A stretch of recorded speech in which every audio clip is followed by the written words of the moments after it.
नमस्कार दोस्तों, मैं राज मिश्रा आपका स्वागत करता हूं अपने YouTube चैनल में। आज पॉलिटी के जो कुछ टेक्निकल टर्म्स हैं इंडियन कॉन्स्टिट्यूशन के, उनको लेकर एक सेकेंड वीडियो में आपके बीच में लेकर आ रहा हूं, तो उसको भी ध्यान से समझने की कोशिश करिएगा। इसमें जो पहला टर्म है हमारा वो है स्थगन। स्थगन को इंग्लिश में कहते हैं एडजर्नमेंट। मतलब क्या है ये? पार्लियामेंट की प्रोसीडिंग से संबंधित ये टर्म है, यानी पार्लियामेंट की या संसद की जो कार्रवाई होती है, तो उस कार्रवाई को अगर कुछ समय के लिए रोक दिया जाए। जैसे अगर आप देखें कि जो सेशन होता है उसके दो हिस्से होते हैं।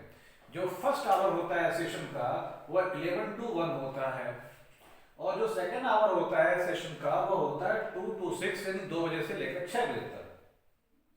अगर इसमें कुछ समय के लिए बैठक को रोक दिया जाए, कई बार आपने देखा होगा कि सत्र के दौरान सदस्यों के द्वारा हंगामा किया जाता है, बिल की प्रतियां फाड़ी जाती हैं, और ऐसे कई सारे ऐसे कंडीशंस होती हैं जब स्पीकर को ये डिसीजन लेना पड़ता है कि हमें अब कार्रवाई को रोक देना चाहिए, तो वो क्या करते हैं, उसको एडजर्न कर देते हैं, सेशन को स्थगित कर देते हैं, या स्थगन कहते हैं इसको हम। अगर कुछ समय के लिए कर दिया गया, रोक दिया गया, तो ये स्थगन हो गया। अच्छा, ये स्थगन की टाइमिंग अनिश्चित काल के लिए भी हो सकती है। इसके अलावा एक दूसरा टर्म है, और वो टर्म है सत्रावसान। सत्रावसान का मतलब यह है कि जो सेशन चल रहा है उस सेशन के समापन की घोषणा कर देना। स्थगन में क्या है कि अगर कुछ समय के लिए किया गया तो सेशन रिकंटिन्यू हो गया। सत्रावसान में दोबारा सेशन कॉल करना पड़ेगा, तब जाके वो सेशन ऑर्गेनाइज हो पाएगा, यानी सत्र का समापन। इसके अलावा एक टर्म है कोरम, जिसको इंग्लिश में कहते हैं इनकोरम और हिंदी में कहते हैं गणपूर्ति। ये क्या चीज होती है? वो मिनिमम रिक्वायर्ड नंबर जो सदन की कार्रवाई के संचालन के लिए आवश्यक है, उसे कहते हैं कोरम। और ये है कितनी? 1/10 ऑफ द हाउस।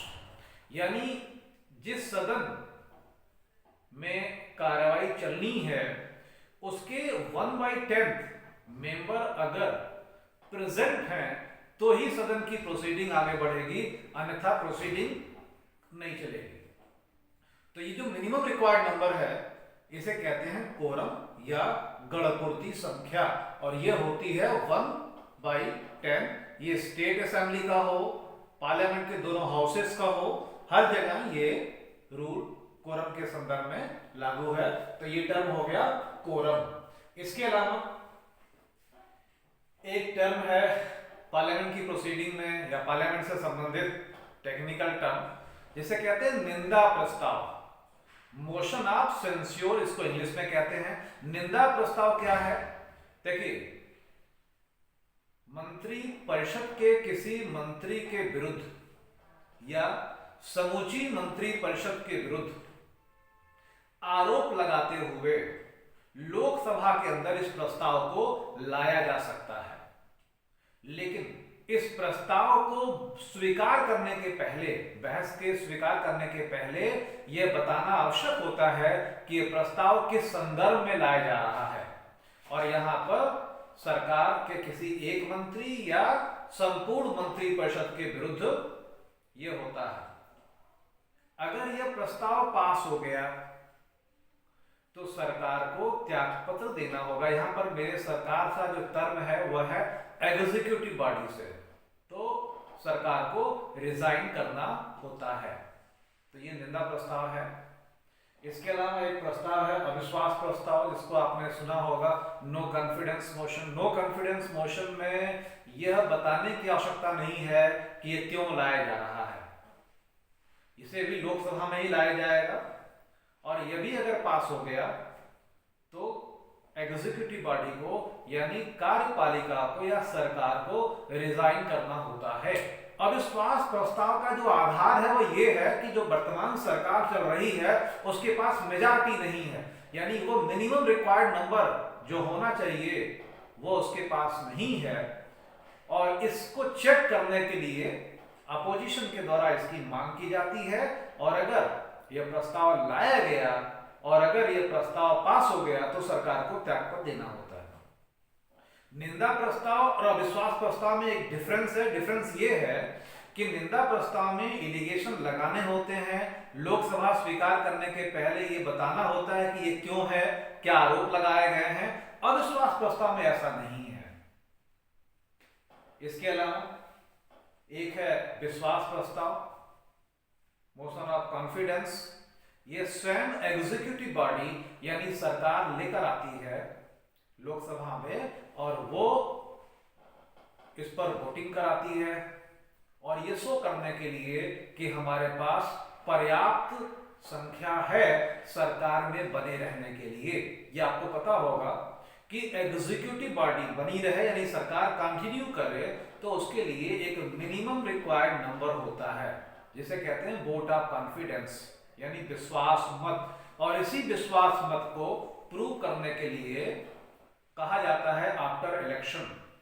लेकिन बीच बीच में कई बार सरकारों के द्वारा इसको लाया जाता है, जब ये मीडिया में या अपोजिशन में ये बातें उठने लगती हैं कि इनके पास मेजॉरिटी नहीं है, तो कई बार एग्जीक्यूटिव बॉडी इसे स्वयं लेकर आती है, जिसे कहते हैं वोट ऑफ कॉन्फिडेंस।